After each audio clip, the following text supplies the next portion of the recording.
Today on the Snippets of Yoga Philosophy, I'd like to talk about the three gunas.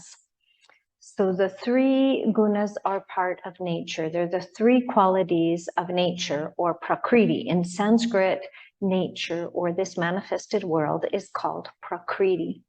And the three gunas are the three qualities that are in everything that is manifested.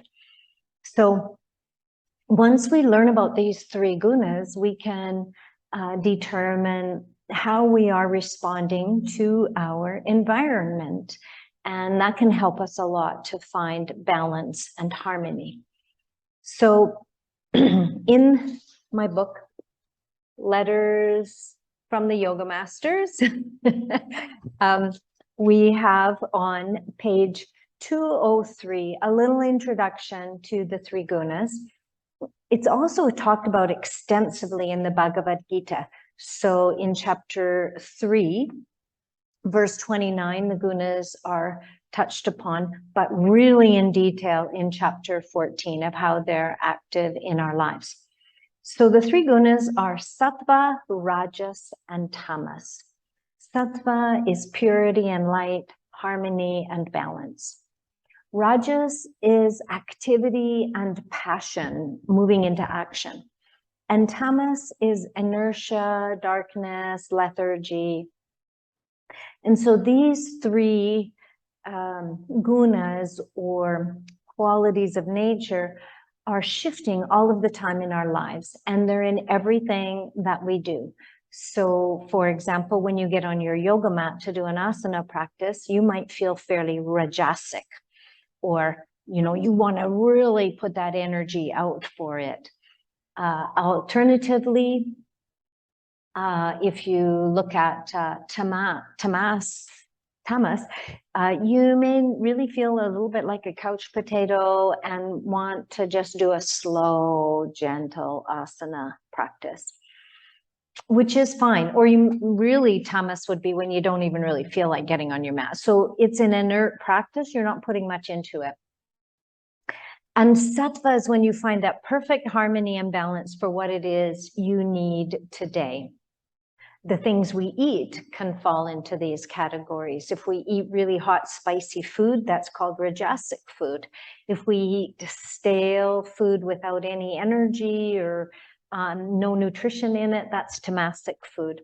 And when we eat healthy food that's fresh on the table, freshly made with lots of love in it, well, that is sattvic food. So these three qualities are floating on and off throughout our day. They remind me of Goldilocks and the Three Bears, where she goes into the house and the porridge is too hot, that would be rajasic. The porridge is too cold, that would be tamasic.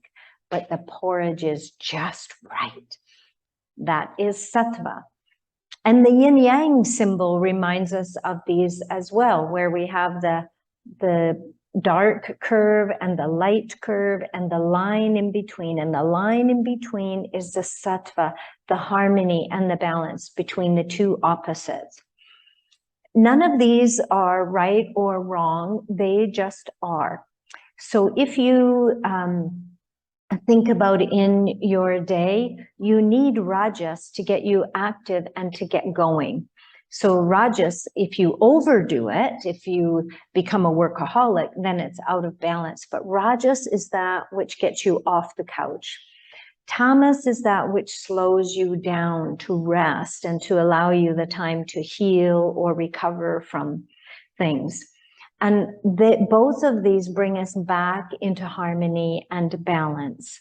So we can think about how our day goes, and if we're being rajasic and super energized, or being tamasic and kind of lethargic, and how those two can bring us into harmony and balance of sattva, and so that we can have a sattvic day. So I hope you've enjoyed this discussion of the three gunas and how they are a part of Prakriti, nature, our world of existence here, this manifested universe, and how when we work with them, we can identify which of the gunas is active at any time in our lives. Namaste.